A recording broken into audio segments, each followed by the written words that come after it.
are back, people, for Maham Sofa Talk. Today we are talking about another saucy topic because we've both had interesting experiences to get us here. But it's been a journey. But we are going to talk about the life of a missus of an artist / actor / creative anything being. Dating a creative, right? Yeah. Okay. Yeah, basically. That was easy, wasn't it? Right. So yeah, we're going to talk about the journey I've been through to get to where we are. How it's been for you to get to how we are now as well. I'm dating a non-creative, actually. So. Oh, you want my spin? Yeah, okay. because you've not done that technically before. We can touch on that, yeah.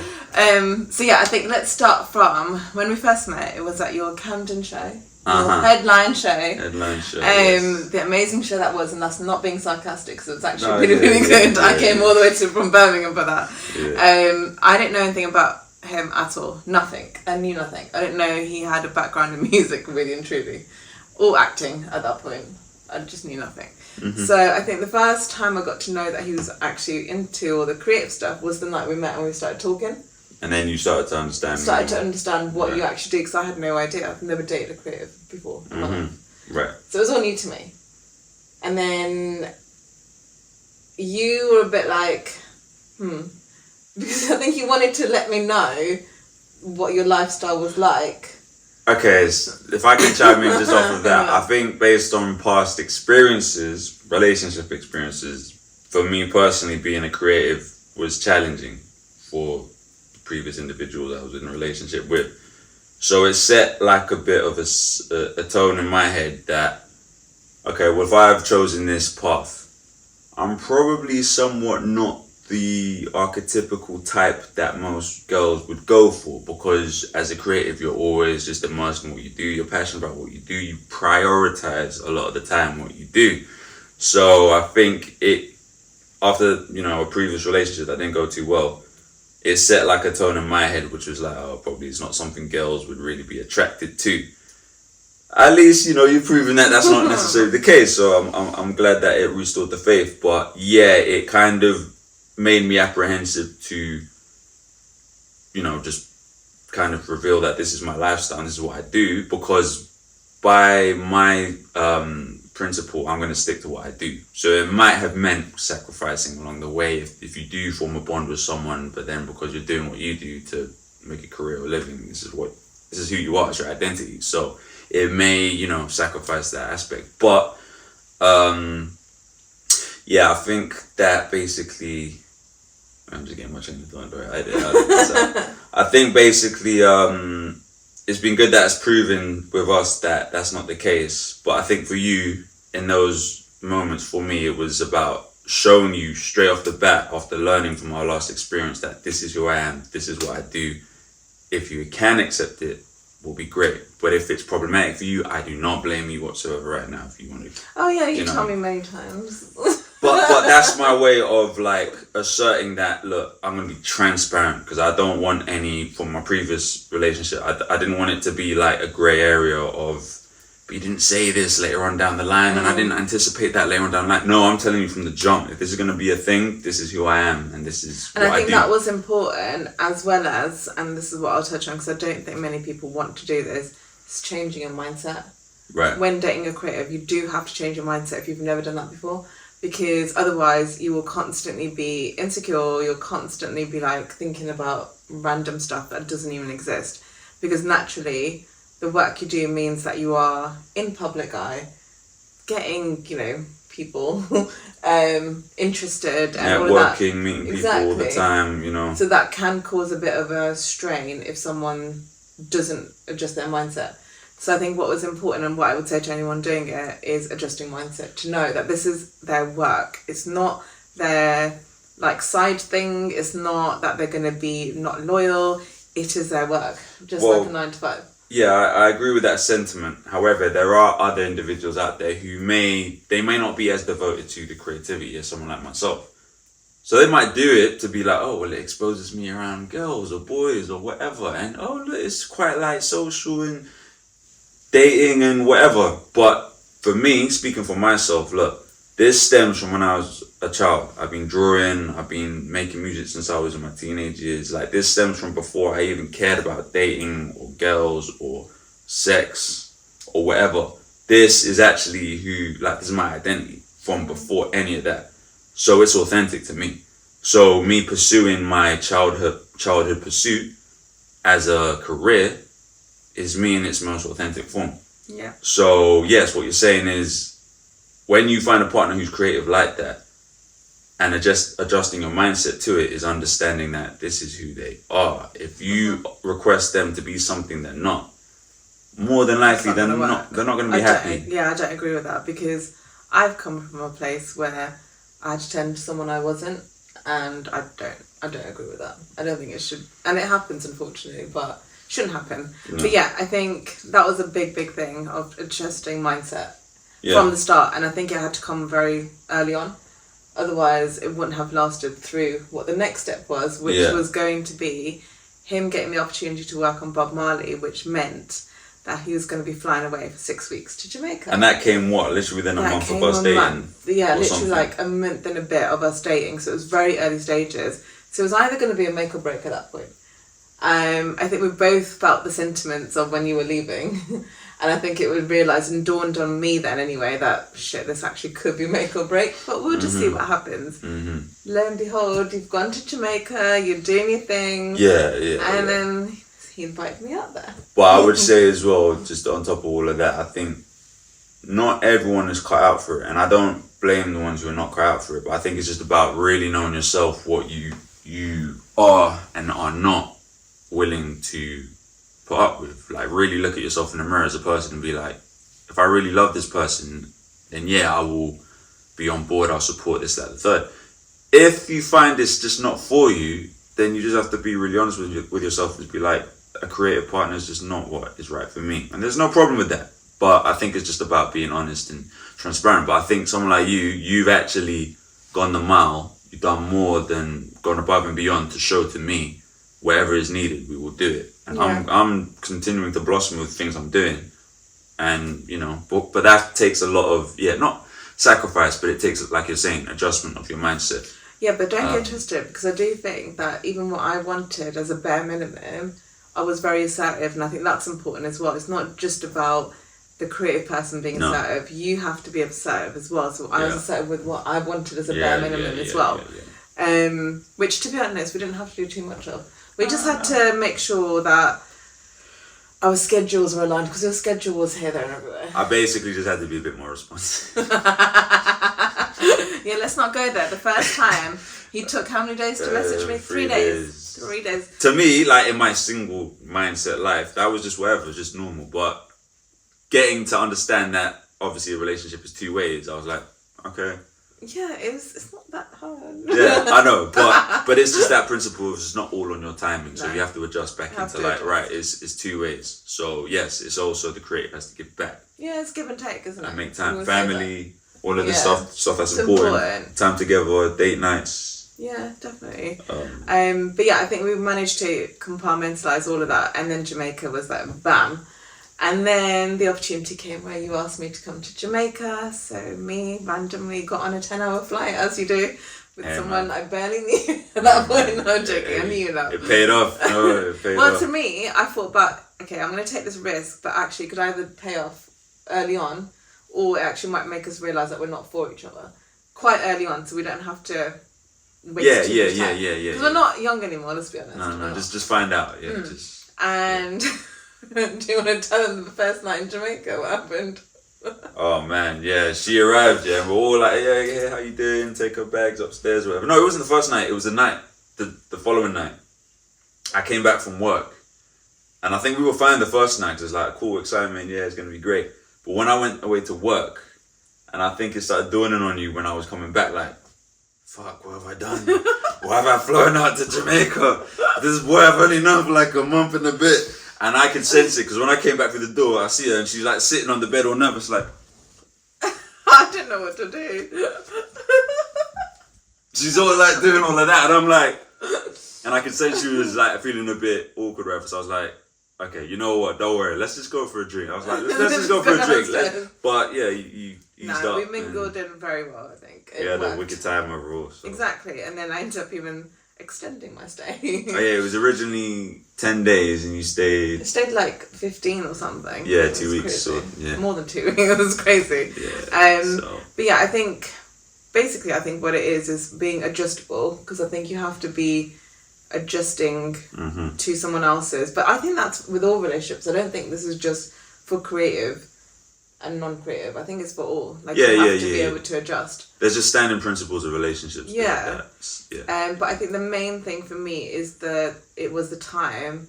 It was the making sure that my mindset was on track for knowing that you're going to be out and about around people, and we saw all sorts in Jamaica. That's a whole different thing. Yeah. But it's just knowing that you were treating it as a work thing, as opposed to a social, getting into girls' DMs, none of that stuff. No. So it's that part I think was the hardest transition. Yeah. But I mean, I think what has served us well as well is that in a relationship, forget creative stuff for a second. Just as a principle of any relationship, you should kind of be interested in what your partner does. No, you should show an avid interest in who your partner is. With us, she comes to my shows. She looks for opportunities for me to do. She does reaction videos with me, does podcasts and all this stuff. So if you show that, for us, it served us in that added interest makes us bond more. Whereas if you have a partner and you don't really care about what they do, to me, that signifies something you should work on. Yeah. And it's vice versa. Like, you would always support when I'm going through a rant day of work and I've just had enough, and then you're there as well. Yeah. So I think it works. Again, it's that whole give and take thing. But yeah, you're right. I think it helps when there's support with you. But then I do it quite naturally. Like, I feel like it's not a thing for me. Like, we'll make going to an event one of our nights out together, and we'll have fun doing it. But we'll kind of mix it with work. Exactly. Yeah. Exactly. And as one of my friends calls me, Mish, right? Fangirling over here, as per usual.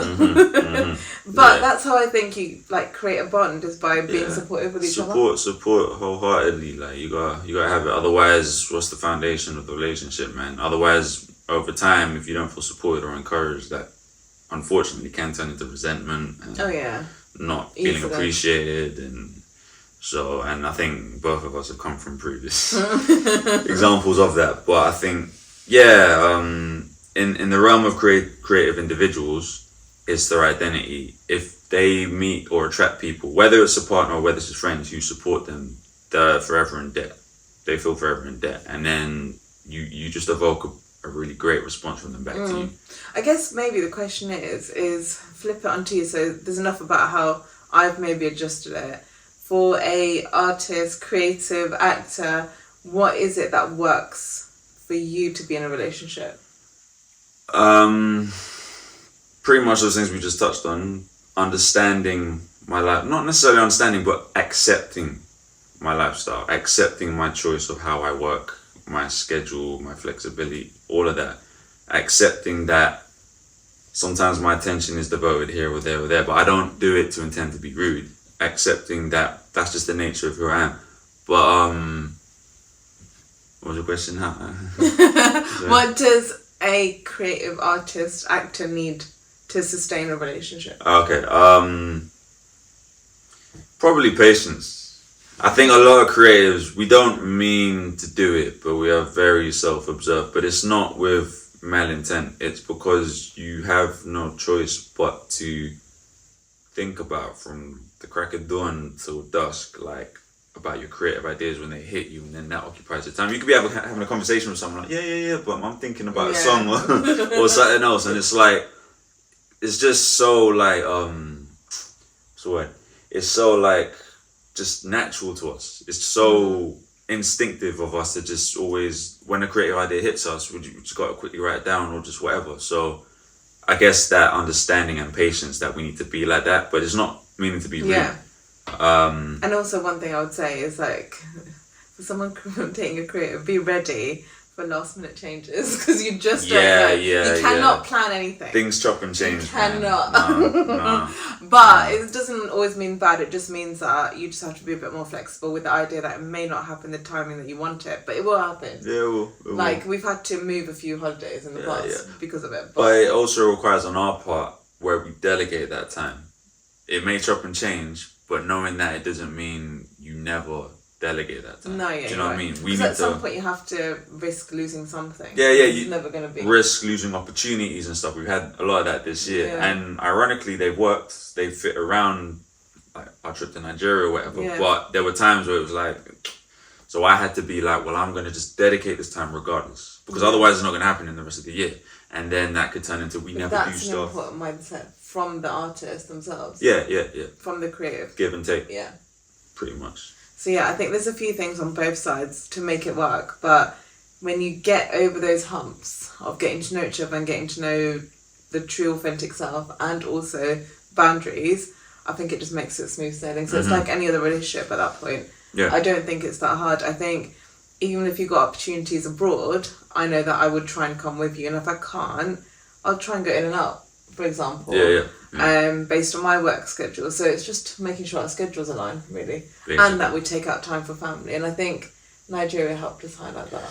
And look, even for a creative person, eventually we need to just put on the brakes and just pause for a minute, like life-work balance. So for us, it's recharging to do that and delegate that time, commit that time. And it feeds back into your creativity, ironically. Because then you turn your brain off. Subconsciously, things may come to you. And then when you get back and your brain turns back on again, you're like, yo, let me... Yeah. No, that's fair. So I think that's where we both have done certain things to make it work. But it's just an interesting one because I think a lot of people say like, oh my God, you're dating a creative. When I first told some people that I was dating you, it was like, they're not going to be serious. He's a musician, he's not going to be serious. He's an actor, or is he acting? That's similar on maths at the moment, isn't it? Right. Is he acting? Shout out Austin, I feel for you, bro. All of them questions kind of came up, and to be fair, if you get to know someone on a deep level, none of that matters. It's all noise. No. So learn to block out noise. Is what I'm going to say. People's opinions, like don't matter. It doesn't matter. You know what's right for you, and you might be right for me, but not right for someone else. So it's fine. Yeah, basically. That's it. But that's pretty much it, I think, on this topic. I think. Is there anything else? No, I think this one's good. Is there anything else wanted from the creative's opinion of the person who's not in the creative industry? Actually, there is one thing. So, what is it like dating someone who's not in the creative industry? Because obviously there's certain things that I don't know. Like certain music that I don't know, certain similar interests that we don't have. It's not really a challenge at all because I just find myself explaining to you certain things about music or acting or whatever it is. It was always just that. It was apprehensiveness that someone in a PAYE job or a 9 to 5 or whatever, or office job or whatever it is, team manager or hybrid, whatever it is, just may not accept or understand what I do. But I think that comes down from PTSD on my part. Right, okay. Because now it's made me realise it's not that they're instantly not going to understand. It's just you have different kinds of people. Within that sector of work, you're going to have people who do understand, people who don't. Some people who love music, but they could just go and work in the 9 to 5 office all day. So they might want to be more excited about what you do and stuff.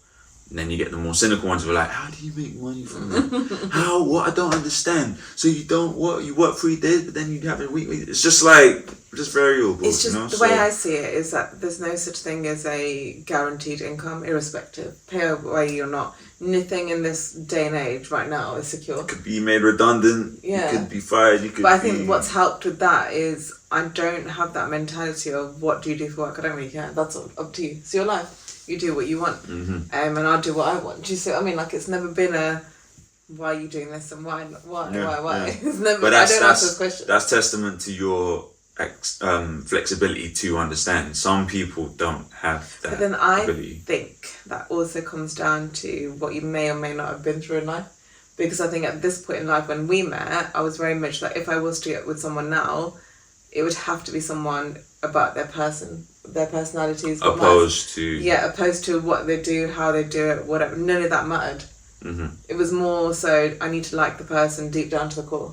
that's it. It didn't matter about morals and ethics, but do you know what I mean? Yeah. So it depends at what point you're in life, because I feel like, and there's nothing wrong with it. There's people that want someone who is a millionaire. Like, it is what it is. Yeah. It's not for me. More money, more problems, though. It's fine. Variables, isn't it? Is there anything else that you wanted to touch on?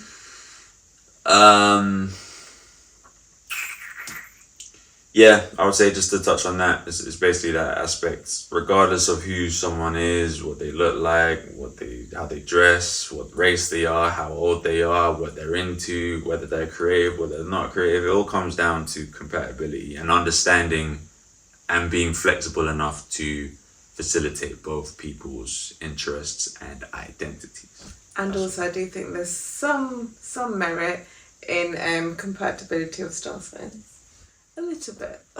Oh, well, I mean, personality traits. I don't find it coincidental. I don't think it's a coincidence that me and you just is what it is. Fire signs. Yeah. Always. Come on, fire signs. And talking about clothing, go and get one of these, because Sure, I love it. Cop it now, you know what I'm saying? Summer love, summer high. And Grim Reaper's always been out. Oh yeah, that will be on the next one, you'll see that one as well. Yeah. I like that hoodie.